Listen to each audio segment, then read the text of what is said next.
Like everyone else, you were born into bondage. Born into a prison for your mind. Buckle your seatbelt, Dorothy, because Kansas is going bye-bye. You'll want to remember this moment as the last time you thought the flat earth was stupid.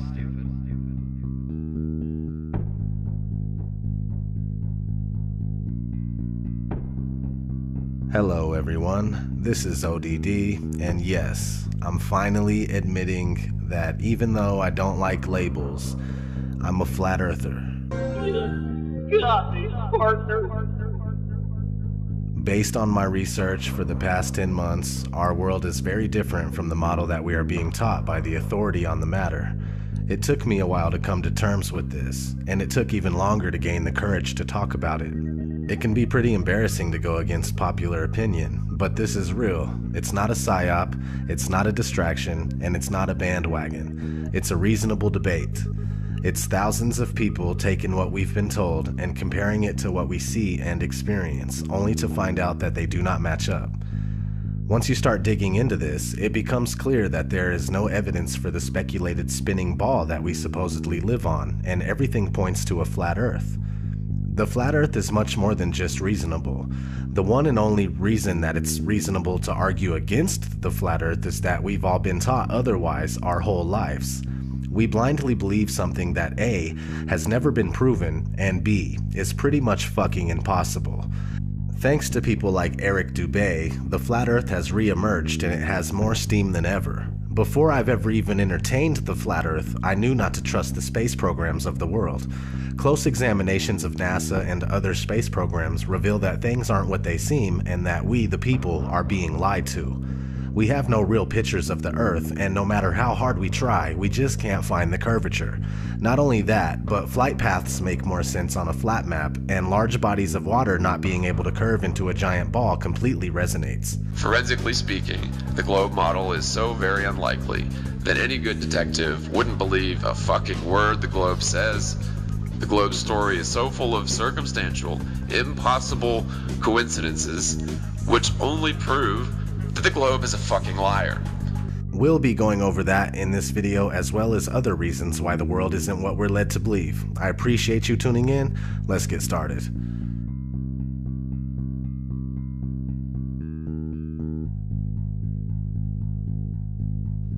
Our daily observations of the Earth are consistent with a flat and stationary surface. Most, if not all, ancient civilizations knew that the Earth was flat. The people of today would say that ancient cultures were ignorant and unaware, yet they accomplished great feats that we still can't accomplish to this day. The truth is that they had real knowledge, and some of us only have an education. But what is an education? Education is when you are told what to think and how to think. Those that are able to remember and regurgitate what they've been told on command are considered well educated. But there is a big difference between being educated and being intelligent. Just because you believe what you've been told doesn't make it true. In fact, the flat versus spherical Earth is a debate that has never really died. It's been raging for centuries. It was a huge argument as recently as the early and mid-1900s, but with programs like NASA, founded in 1958, the latter half of the 20th century was a win for the spherical Earth. It wasn't a question for the average person anymore. Though at the time the shape of the Earth was still up to be proven, NASA claims that they went to the moon and captured a shot of the spherical Earth as if they always knew it was indeed spherical. Those of you who think this technical difficulty was planned and think I'm scamming you, go do it for yourself. Because you're going to find the exact same thing. I got nothing to hide here. This is live on the air, okay? I'm going to zoom in on the Earth in Photoshop. Can you see the Earth? To image, adjust, levels, and I'm going to bring the levels over here. And I'm going to bring the levels up. Uh-oh. What is that? Why is there a square box around the Earth allegedly taken from the scientists on the moon in Apollo 17? And people wonder why I don't trust NASA. That's why I don't trust NASA. I mean, they're always out there saying, you know, Rob, everybody's trying to show you stuff from space and you keep rejecting it. This is why I reject it. These guys are liars. you know? What are some of the basic observations someone can make to ascertain that the Earth is neither a globe or spinning? We've been taught that we're on a ball spinning around the sun, and so to hear that you might be on a flat plane, motionless at the center of the universe with all the celestial bodies spinning around you, just as it appears, actually comes as a surprise. But it shouldn't, because our eyes, experience, and common sense all tell us that the horizon is perfectly flat, and we feel motionless. We don't hear ourselves whizzing by at thousands of miles per hour. No matter how high amateur rockets or balloons have gone up, the horizon rises to the eye of the observer all the way up, and that's only consistent with a flat plane. Their theory just gets more and more wild as time has gone on. And so, yeah, it began with the spinning Earth going 1,000 miles per hour, which is then circling around the sun at 67,000 miles per hour, which then they decided the sun wasn't a heliocentric model, but more of an acentric model, where they don't know where the center is, and we're just exploding out of a big bang. So the sun, we're spinning around the sun, and then the sun and us are spinning around the Milky Way galaxy, they say, at 500,000 miles per hour. And then the entire Milky Way galaxy, they say, is shooting off from the Big Bang at 670 million miles per hour, almost the speed of light.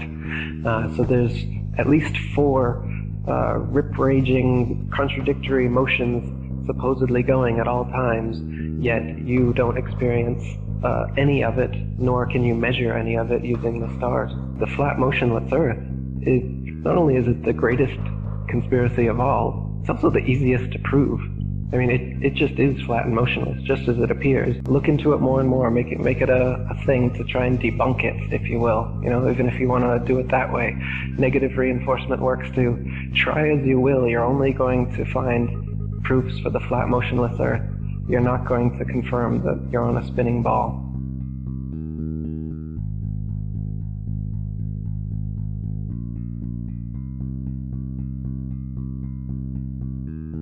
The curvature of the Earth eludes us.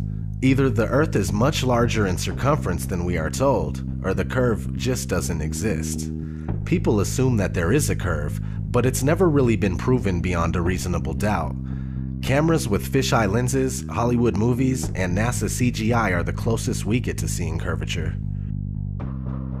The deception and the lies are just so pervasive, and they're just so deep that I swear it gives me a headache. The surface of water is always level. This is just natural physics. We know this, that water, if unobstructed and uncontained, will flow outwards, finding it the easiest course to maintain its own level, right? So, but the Ball Earth model claims that the oceans are huge 100-mile walls of curved water curving around the ball. That's ridiculous. They say that gravity makes this possible, but you don't see that. You go to the beach, you see a completely flat horizon, you see water just ever so gently coming up on the shore.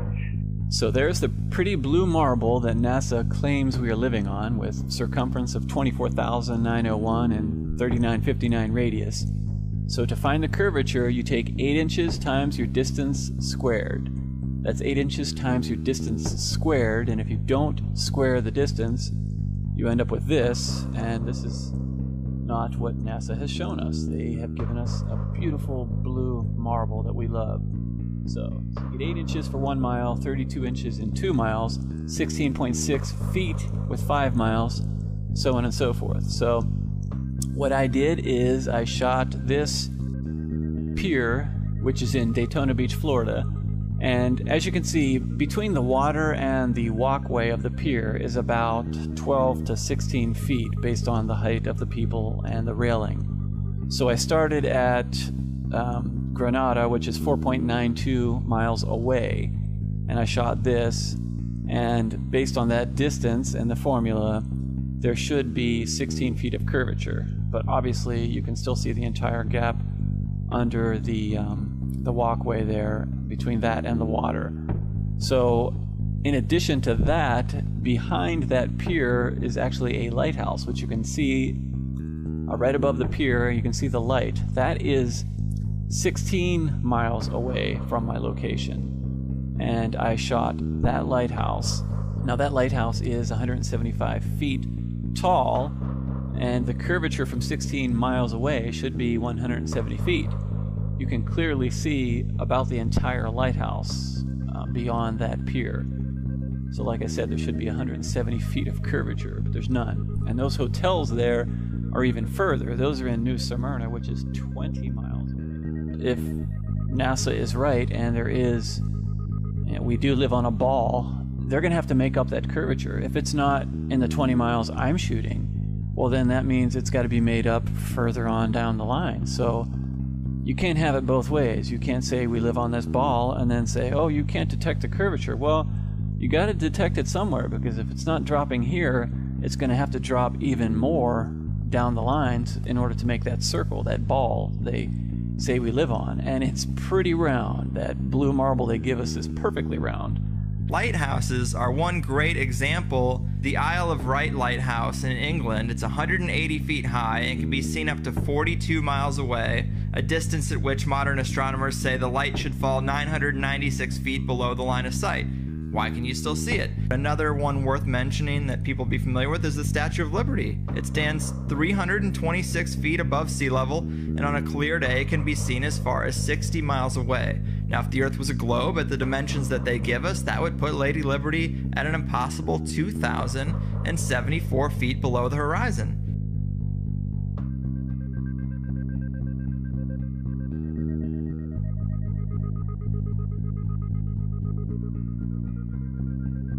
No, not one picture of the Earth. Imagine that. 2016, and we still don't have a picture of our home. Thousands of satellites supposedly orbiting the Earth. Why can't we get thousands of pictures? One shot with the whole Earth in it.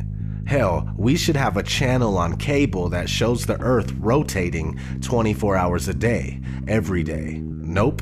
Let's listen to NASA's very own Robert Simon talk about how we get our fake pictures of Earth. In 1972, we saw our home in a new way. Apollo 17 astronauts snapped this picture. It gave people the first look at their home planet as a single entity. Last week, scientists at NASA released this. The shot is compiled from data from NASA's VEERS instrument, which orbits the Earth about every 100 minutes, taking measurements of light coming off the planet. That can be translated into ribbons of imagery like this, and then into one of these. And this is just the latest in NASA's Earth from Space album, which may be one of the most mind-expanding collections of images in human history. Then in 2002, Blue Marble 2.0, NASA's Rob Simon made this. Simon's job is... It's primarily taking data and making pictures out of it. That's what this is, a composite of data sets from several different instruments translated into a picture. So we actually had to take clouds out. They stashed the clouds for later, went onto the ocean. That came from an instrument that measures phytoplankton in the sea. Where it was low, I colored it dark blue because they're low mostly in mid-oceans. And then where it's a little bit higher, it was like a little bit brighter green. Then add the clouds back in. There's a small problem with it because there's a very slight gap in between each orbit. So some of those are painted on. It is photoshopped, but it's has to be. Then there was another layer to sort of simulate the atmosphere. And then there's this little bright spot. It's called the specular highlight. So it's the reflection of sunlight off of water. Those are the pieces, but you can't just slap them all together. It just didn't look realistic. It looks kind of flat, or the clouds are sort of too see-through. So I just hit Command-Z a lot. There's artistry to creating the world. What I imagine it to be. Unfortunately, I'm not an astronaut. I've never been to space. But I've looked at these images over and over again, trying to sort of get the essence of it. It is photoshopped, but it's has to be. It is photoshopped, but it's has to be. It is photoshopped, but it's has to be. It is photoshopped, but it's has to be. Excuse me, I'm allergic to bullshit. Not having one authentic picture of the Earth alone is a huge red flag. Christoph, let me ask you, Why do you think that Truman has never come close to discovering the true nature of his world until now? We accept the reality of the world with which we're presented. It's as simple as that.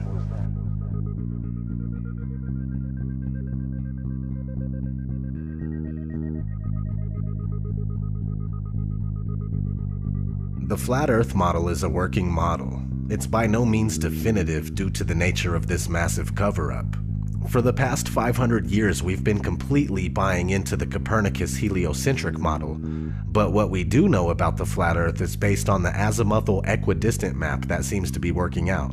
This map goes as far back as the year 1000 and possibly earlier, now used as an official map by the U.S. Geological Survey and also as the official logo for the United Nations. Is this our real home being hidden from us in plain sight? I think it is. The first thing a lot of people say is, where's the edge? Well, look at this map where Antarctica is a 360-degree ice barrier that holds the water in. These ice walls are real, and they stand 150 feet above the surface of the water. Then you need to understand that there is no independent access to Antarctica. Average people can only go there on a guided tour. It has no towns, no cities, and no permanent residences. What's past the 150-foot ice wall is anyone's guess. How far the ice extends, how it terminates, and what exists beyond it. The Antarctic Treaty, signed in 1959 by 12 nations and more later on, states that Antarctica is for peaceful purposes only. No military activities, just scientific research and government exploration. Expeditions by any party must be discussed in advance. It's the longest and most successful treaty between nations. The treaty also states that there are ships, stations, and equipment to ensure compliance of the treaty. Sounds like military activity to me. Anyway, so this azimuthal equidistant map appears to be correct for the most part. Over the centuries, there's been other maps that look pretty close to it as well. Let's look at an interesting story that was recently in the news that supports this flat map. A woman gave birth on a flight from Bali to Los Angeles, so the flight made an emergency landing in Alaska. Here's what it would look like on a globe.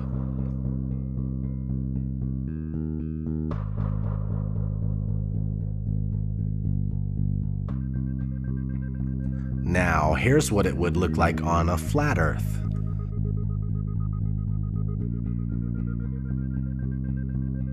Which one makes more sense? Exactly.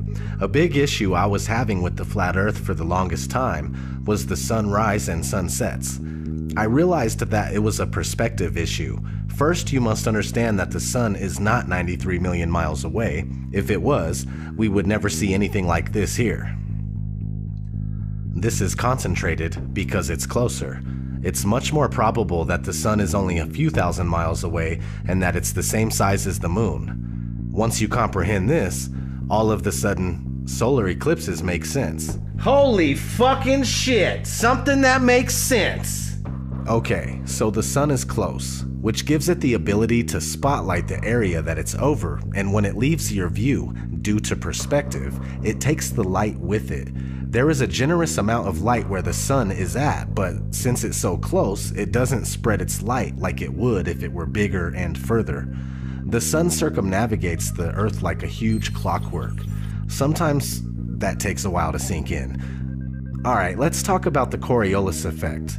The Coriolis effect states that when a moving object leaves the ground, the Earth continues to rotate, meaning that when shooting a gun at a certain distance, the bullet would be a little off due to the Earth's rotation. If that's the case, then airplanes would have to account for the Coriolis effect, but they don't. This is only a few things that work better on a flat, motionless Earth. Do you need 100 excuses as to why you're not feeling any motion or seeing any curvature? Are those excuses easier to believe? Or is it easier to use Occam's razor and go with what our senses are telling us? The Earth is flat and not spinning. Now, real quick, let's kind of just explain the Coriolis effect in layman's terms. The Coriolis effect is the effect that when the bullet leaves the barrel of the gun, it is actually leaving the surface of the Earth. So as the bullet leaves the barrel of the gun, the Earth is still rotating. and the bullet is not rotating with the Earth. So the Earth will actually rotate out from underneath of the bullet while it is in flight.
This one is a touchy subject. This whole fucking video is a touchy subject. So anyway, this one's hard to get across to people big time. But outer space is up for debate. Space programs are compartmentalized, and most astronauts are Freemasons that have to swear an oath of secrecy when dealing with the so-called missions. The thing is that there is so much footage of NASA and other space agencies making mistakes. Sometimes we could see bubbles in the spacewalks. Sometimes we could see harnesses and wires on the people in the International Space Station. The permed hair that moves nothing like it would in zero gravity. These are huge red flags. Not to mention the Van Allen radiation belt.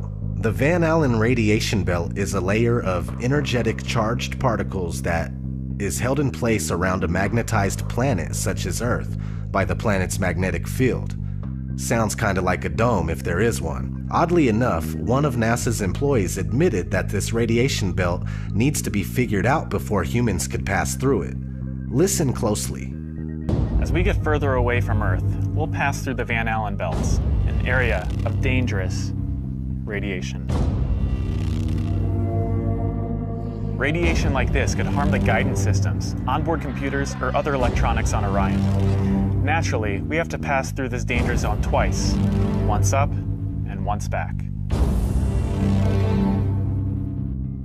But Orion has protection. Shielding will be put to the test as the vehicle cuts through the waves of radiation. Sensors aboard will record radiation levels for scientists to study. We must solve these challenges before we send people through this region of space. Let's talk about satellites. We've already discussed how there are no pictures of the Earth. So, are satellites even real? Not likely. Ground towers are built all over the world and are more than adequate to relay our television, radio, and cell phone service. All GPS is done through land-based towers, and things like Google Earth are taken with high-altitude planes, and most of them are just done with cars on street level. Did you know that satellites were actually invented by Arthur C. Clarke, the science fiction author? I didn't know that. they shortly became science fact after that. The geostationary satellite, look it up. It was created by a science fiction author. And then within a decade, NASA claims to have sent a real one up there, and ever since then, that's where we get all our communications from. So if satellites were real, we would constantly hear stories of them being hit by meteors or comets, and that doesn't happen. No one's ever lost their DirecTV feed during the Perseids meteor shower because one of the meteors knocked out one of the satellites. It doesn't happen, it's never happened, and it won't happen. And that to me tells me there is no satellites. You would constantly be worried about them, and you would constantly hear about them having something happen, and it's so rare that you hear that.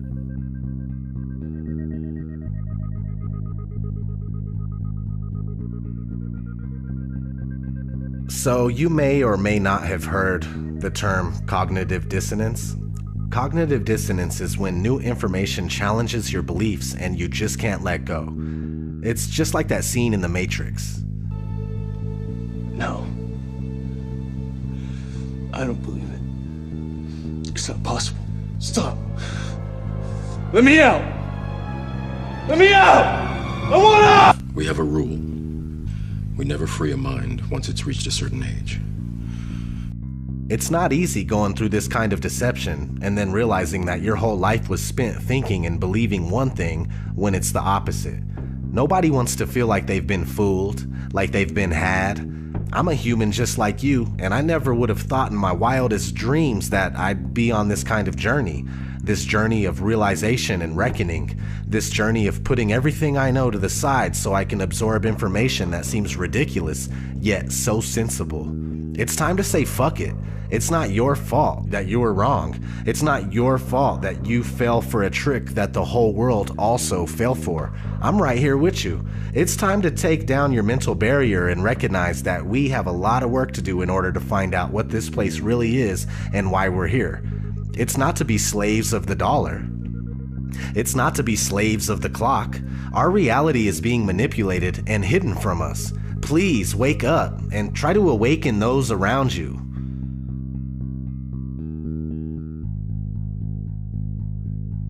So how did this happen? Okay, let's start in the classroom. The first time anybody enters a school classroom, they are introduced to the globe model of the Earth. This three-dimensional scale model of the Earth that has never been proven was invented in the 1400s. Fast forward to 1927, a big-budget movie company called Universal Pictures came out with its movie intro, and guess what? The spinning ball Earth still hasn't been proven. This is 30 years before NASA was founded. Over the years, Universal kept coming out with similar logo intros, and to this day, we see the spinning ball Earth before many of the movies that we watch. Besides, there are countless movies about outer space that use the same model. We have been indoctrinated, and it's as simple as that. For the spherical Earth to remain unproven after this long is a wake-up call to everybody that lives here. We need to shed this programming right here, right now, and find out what the fuck is going on. No more embracing this sick illusion that was created by psychopaths. I'm going to keep searching for answers and trying to make something happen. All I want to know is, who's coming with me?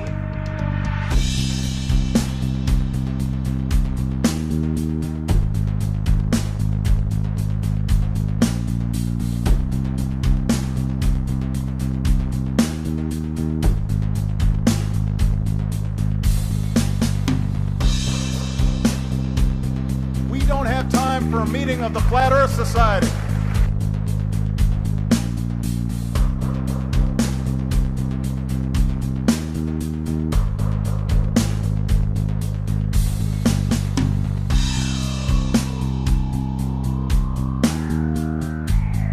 I'd like to be an explorer, like the Great Magellan. Oh, you're too late. There's really nothing left to explore.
Right before your surgery, I asked if you had packed your cell phone, and you said, which one?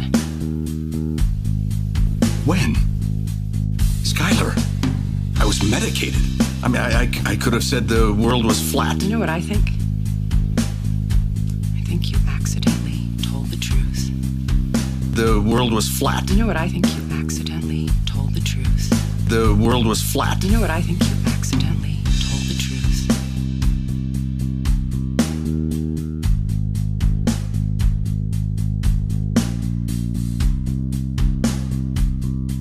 really the evidence shows me that it's flat and stationary. There is much more evidence based on just pure analysis that it's flat and stationary.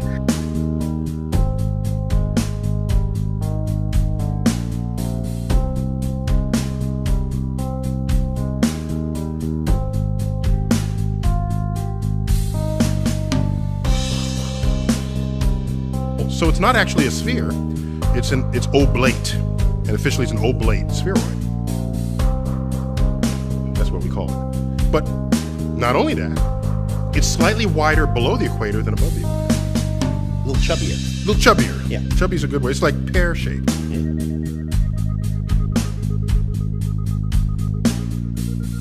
Really, we're in big trouble as far as lack of critical thinking and lack of free thinking. We really are in big trouble. We need to step it up as far as the awakening goes. You really need to put your thinking cap on, and you really need to start to look at these things and look at them with a critical eye and with a critical mind.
There's another recent article that just I found, I think it was on the 14th, and I posted it on Facebook, called "Are They Finding the Firmament?" Now, I started out with, meanwhile, as people suffering from severe cases of impenetrable cognitive dissonance who think that discussing what the Bible has to say concerning our Earth and its place in the cosmos is a waste of time, scientists at MIT may be confirming the scriptures right in front of us, for us. This is a quote from an article taken from ibtimes.com, and I've got the link there for that. It says, the Earth is protected from fast-moving killer electrons by an invisible plasma shield, which is located thousands of miles above the planet's surface, according to researchers at the Massachusetts Institute of Technology, MIT, and the University of Colorado, Boulder. High above the Earth's atmosphere, harmful electrons that make up the outer band of the Van Allen radiation belt travel at nearly the speed of light, pelting everything in their path. Exposure to such high-energy radiation can harm satellite electronics and pose serious health risks to astronauts. However, despite their intense energy, these electrons circling around the planet's equator cannot come below 7,200 miles from the Earth's surface due to the shield, scientists said in a study published in the journal Nature on Thursday. It's almost like these electrons are running into a glass wall in space, Daniel Baker of the University of Colorado Boulder and the study's lead author said in a statement. Somewhat like the shields created by force fields in Star Trek that were used to repel alien weapons, we are seeing an invisible shield blocking these electrons. It's an extremely puzzling phenomenon. The invisible shield, dubbed the plasmaspheric hiss, is made up of very low-frequency electromagnetic waves in the Earth's upper atmosphere. Scientific data and calculations have helped researchers deduce that the hiss deflects incoming electrons, causing them to smash into neutral gas atoms in the Earth's upper atmosphere and ultimately disappear. It's a very unusual, extraordinary, and pronounced phenomenon, John Foster, Associate Director of MIT's Haystack Observatory, said in a statement. What this tells us is if you parked a satellite or an orbiting space station with humans just inside this impenetrable barrier, you would expect them to have much longer lifetimes. That's a good thing to know.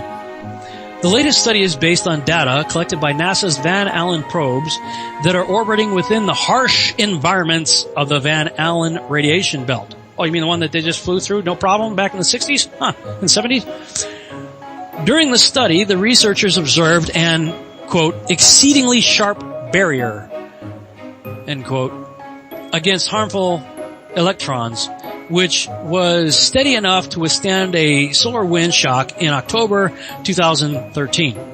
To determine what could create and maintain such a barrier, the researchers considered a few possibilities, including effects from the Earth's magnetic field and radio signals from human transmitters on Earth. Oh yeah, it's our Walkman that's causing this. Whatever. And there's another article I should post where they're saying they basically want to poke a hole or blow up or eliminate even the Van Allen belts. Okay, check this out. February 27, 2014, okay, last year. Physicists plan to wipe out Earth's Van Allen belts with radio waves. Got a depiction here of the Van Allen belts, what they look like here. It was just last year that physicists thought they had found the origin of Earth's Van Allen radiation belts. And now, a prominent group of them wants those belts dead. It's understandable, given the frustration these areas of space can cause to modern astrophysicists. If you want to launch a satellite or a telescope, let alone a human being, the Van Allen belts will be a painful thorn in your side. So, says a growing group of astrophysicists, why not wipe them out altogether?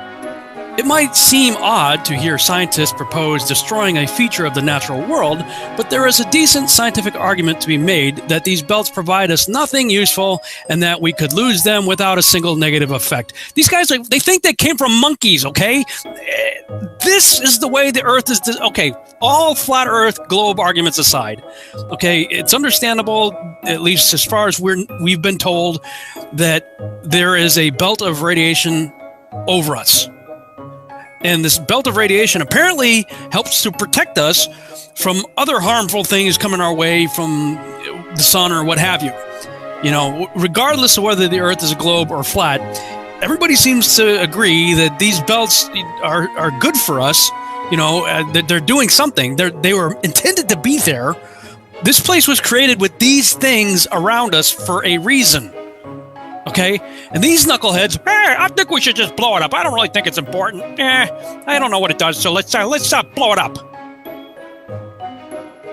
And it's not the first time they wanted to do that. In fact, you could go do a Google search on going nuclear over the Pacific, Smithsonian.com, and learn about Starfish Prime and Operation Fishbowl and all that. It says here, knowledge of radiation in space was still fragmentary and new. It was only 4 years before that, James Van Allen, a University of Iowa physicist who had been experimenting with Geiger counters on satellites, claimed to have discovered that the Earth was encircled by a deadly band of X-rays, and that radiation from the sun hit the satellites so rapidly and furiously that the devices jammed.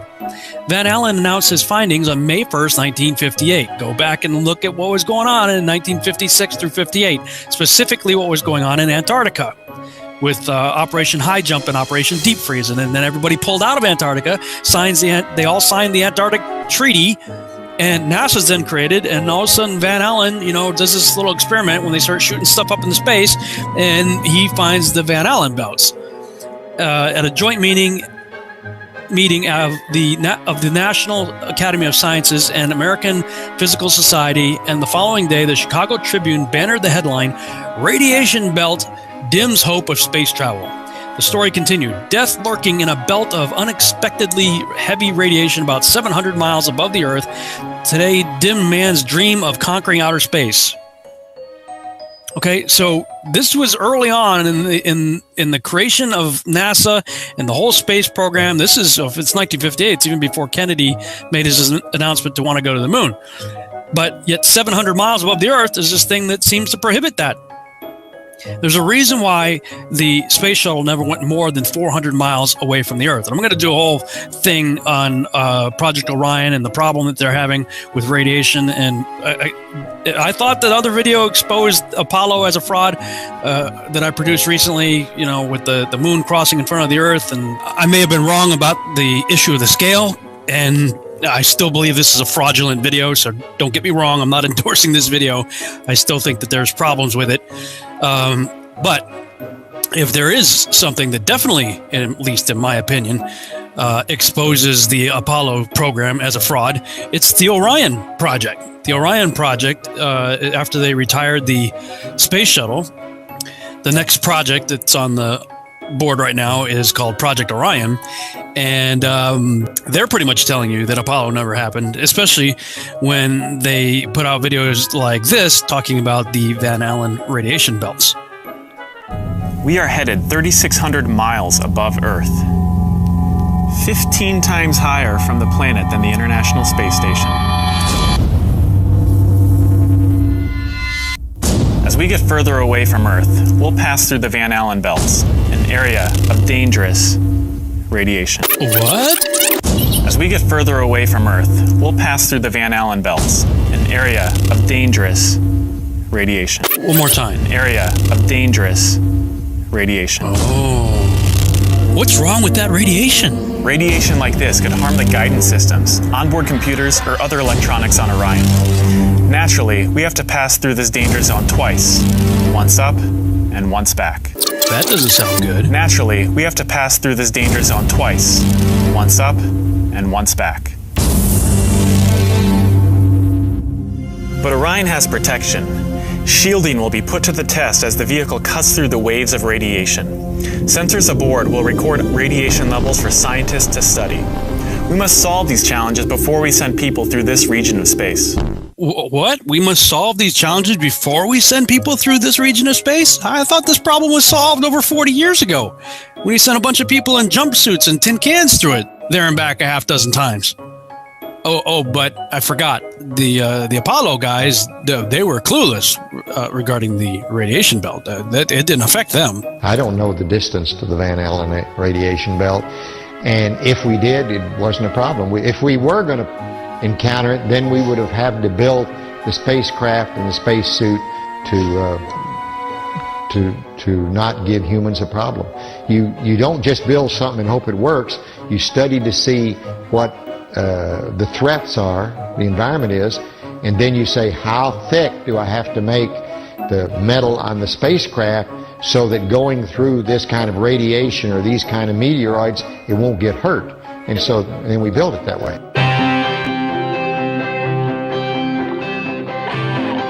I help manage the Orion Crew and Service Module Office.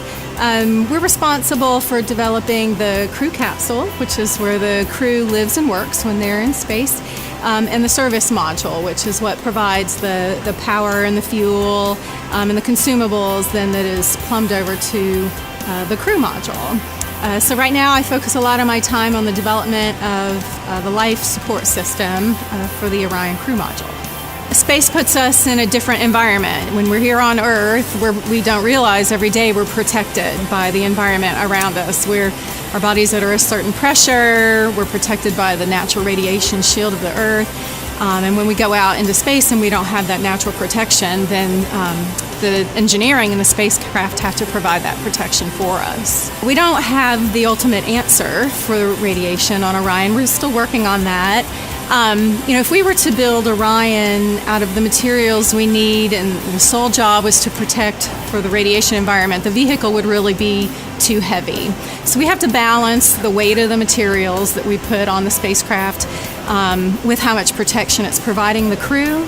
So we're really looking at it from an operational perspective. If we understand a radiation event has happened, the crew will actually take shelter in the aft bay of the vehicle, which is kind of down in the back end.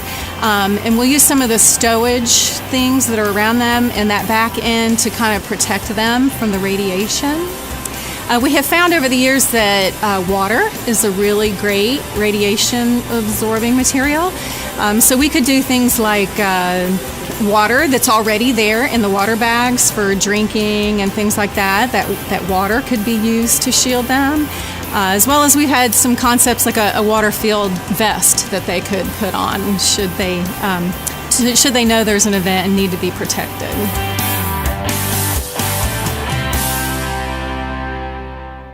We don't have a clue when it comes to like how to protect them from like radiation, so we're gonna just like put them up there in like water suits. Yeah, we like water suits, and like we put water all around them, you know, so the radiation could go like into the water, and then you know they could drink it, and it could be like a Fantastic Four.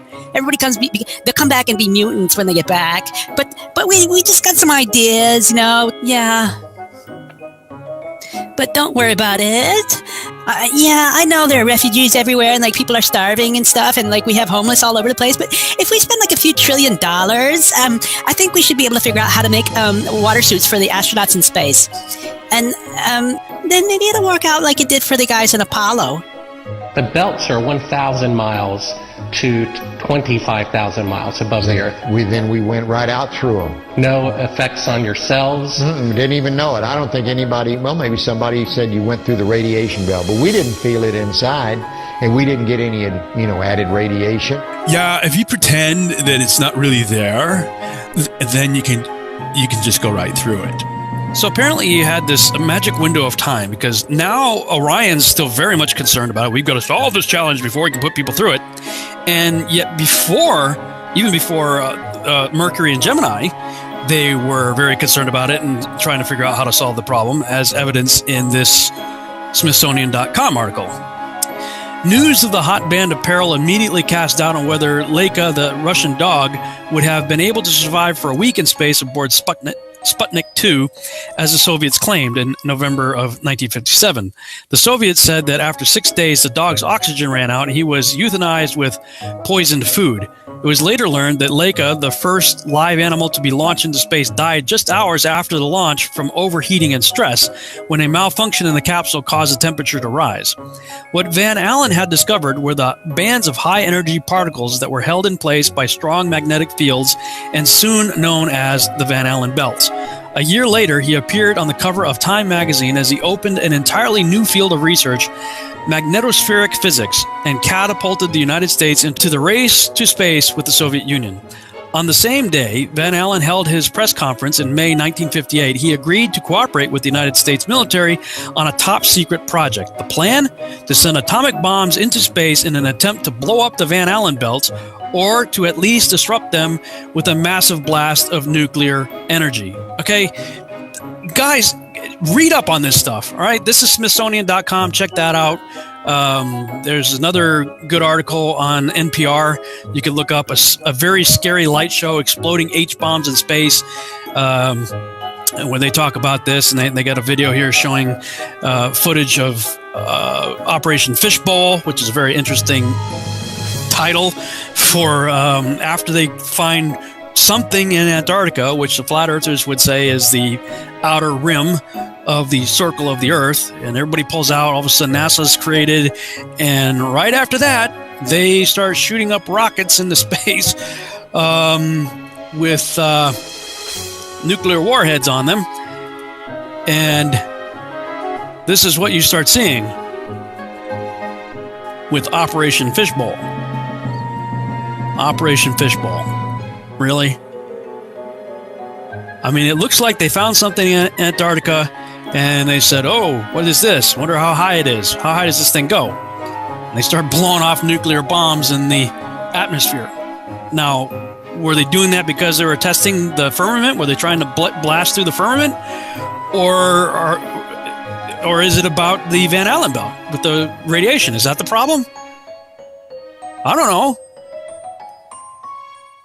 This article goes on to describe, again, the Van Allen energy belts and what they came to understand about them, and discover it, then blow it up. The plan was to send rockets hundreds of miles up, higher than the Earth's atmosphere, and then detonate nuclear weapons to see, A, if a bomb's radiation would make it harder to see what was up there, like incoming Russian missiles, B, if an explosion would do any damage to objects nearby, C, if the Van Allen belts would move a blast down the bands to an earthly target, Moscow, for example. And most peculiar, D, if a man-made explosion might alter the natural shape of the belts. The scientific basis for these proposals is not clear. Fleming is trying to figure out if Van Allen had any theoretical reason to suppose the military could use the Van Allen belts to attack a hostile nation. He supposes that at the height of the Cold War, the most pressing argument for a military experiment was, if we don't do it, the Russians will. And indeed, the Russians did test atomic bombs and hydrogen bombs in space. No big surprise, they were also down there in Antarctica prior. And oh, by the way, while we supposedly got ahead of them and started to beat them in the alleged space race, you know, we're led to believe they just, we lost and they gave up. No, they sent something like 40 missions down to Antarctica while we were playing around with the so-called Apollo space program. So something's going on here, and these psychopaths, you know, they look up there, they see something, oh, that looks cool, let's blow it up. Oh, we don't really think it's important. Even though they have admitted that they know it's there for our protection, why do we put our fate into the hands of monkey men? These people think they came from monkeys, for crying out loud. And they hold within their grasp technology that could make life for us here on Earth very bad when they do things like they're attempting to do at CERN, to rip holes in the fabric of time and space and recreate what they think is the Big Bang, opening up portals, interdimensional, realms. And now keep in mind, these monkey men think that the whole universe got here when a microscopic dot exploded. So what are they doing? They're slamming microscopic dots together, trying to recreate the Big Bang. I don't really think it takes a very high IQ to think that through. Wait a minute. You think we got here from a microscopic dot exploding, and now you're slamming microscopic dots together, trying to explode them and recreate the Big Bang. Hello? Guys, maybe there's a reason why they put the Hindu god Shiva, the god of destruction, dancing in a portal outside their front freaking door. Bunch of lunatics. And meanwhile, elsewhere, a bunch of other lunatic psychopaths are thinking they can poke holes or blow up the Van Allen belt, the very thing that's up there, put there for our protection. People out there thinking I'm crazy. Anyway, let's go back to the original ibtimes.com article regarding the invisible plasma shield. The last quote here says, it's like looking at the phenomenon with new eyes, with a new set of instrumentation, which give us the detail to say, yes, there is this hard, fast boundary, Foster said. Have they found the firmament? I don't know. I mean, it's not exactly the description of the firmament, but if it's not the firmament, it may be one of the heavens and the layers below it. But whatever the case may be, the choice of words being used, as I've stressed here in bold above, seems more than interesting to me. A hard, fast boundary that is an impenetrable barrier out there about 7,200 miles up? Note also the repeated statements about how harsh space is and in and beyond the Van Allen belts. And yet we were told NASA sent a bunch of guys in jumpsuits and a tin can through it 12 times round trip on at least a half dozen alleged missions to the moon. Job 37:18 says, hast thou with him spread out the sky which is strong as a molten looking glass? Amos 9:6 in the New American Standard Bible says, the one who builds his upper chambers in the heavens and has founded his vaulted dome over the earth. He who calls for the waters of the sea and pours them out on the face of the earth, the Lord is his name. There may yet be a legitimate reason people are going back to the scriptures in order to see and test/prove 1 Thessalonians 5:21 the truth for themselves. Like everyone else, you were born into bondage, born into a prison for your mind. Buckle your seatbelt, Dorothy, because Kansas is going bye-bye. You'll want to remember this moment as the last time you thought the flat earth was stupid.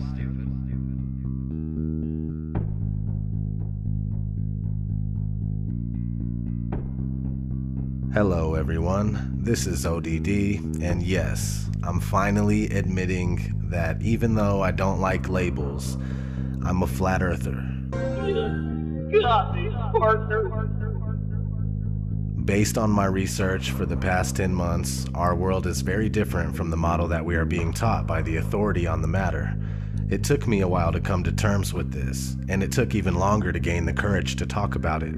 It can be pretty embarrassing to go against popular opinion, but this is real. It's not a psyop, it's not a distraction, and it's not a bandwagon. It's a reasonable debate. It's thousands of people taking what we've been told and comparing it to what we see and experience, only to find out that they do not match up. Once you start digging into this, it becomes clear that there is no evidence for the speculated spinning ball that we supposedly live on, and everything points to a flat Earth. The flat Earth is much more than just reasonable. The one and only reason that it's reasonable to arguers were ignorant and unaware, yet they accomplished great feats that we still can't accomplish to this day. The truth is that they had real knowledge, and some of us only have an education. But what is an education? Education is when you are told what to think and how to think. Those that are able to remember and regurgitate what they've been told on command are considered well educated. But there is a big difference between being educated and being intelligent. Just because you believe what you've been told doesn't make it true. In fact, the flat versus spherical Earth is a debate that has never really died.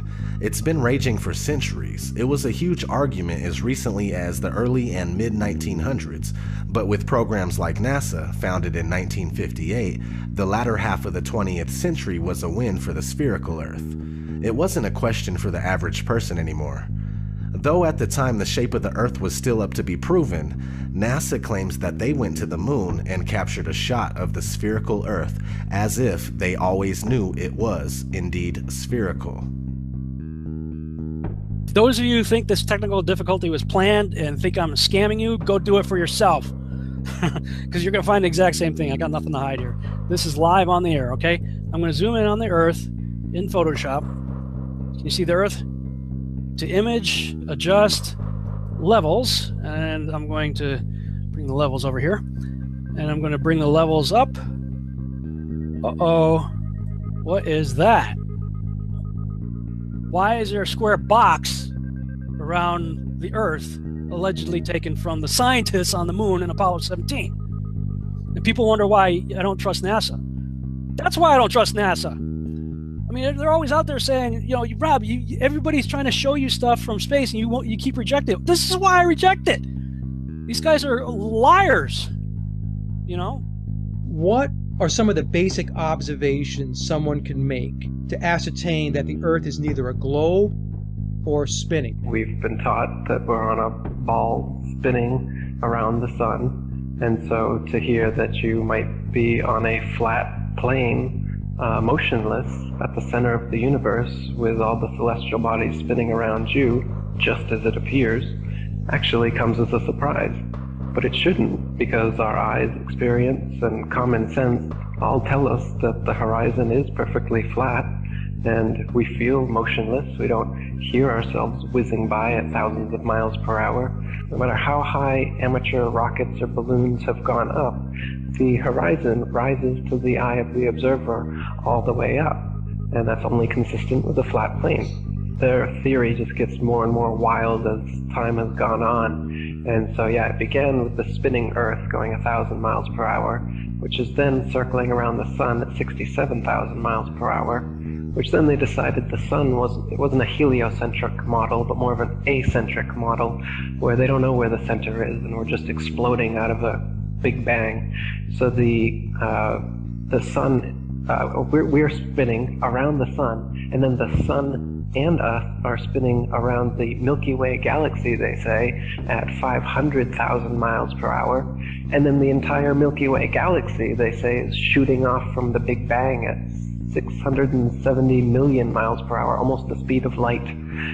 So there's at least 4 rip-raging, contradictory motions supposedly going at all times, yet you don't experience any of it, nor can you measure any of it using the stars. The flat motionless Earth, not only is it the greatest conspiracy of all, it's also the easiest to prove. I mean, it just is flat and motionless, just as it appears. Look into it more and more, make it a thing to try and debunk it, if you will. You know, even if you want to do it that way. Negative reinforcement works too. try as you will, you're only going to find proofs for the flat, motionless Earth. You're not going to confirm that you're on a spinning ball.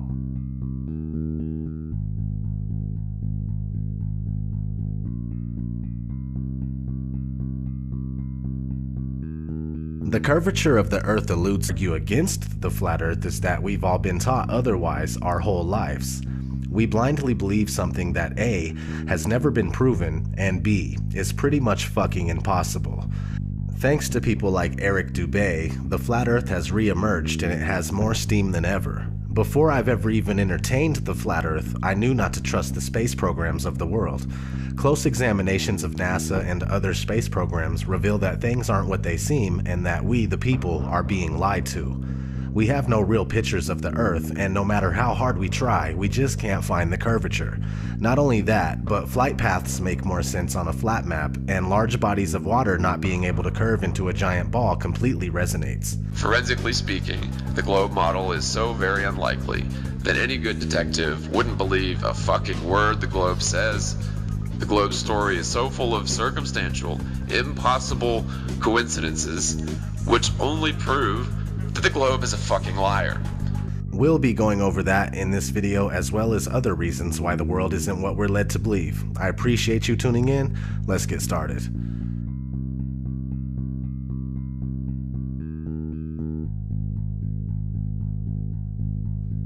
Our daily observations of the Earth are consistent with a flat and stationary surface. Most, if not all, ancient civilizations knew that the Earth was flat. The people of today would say that ancient culture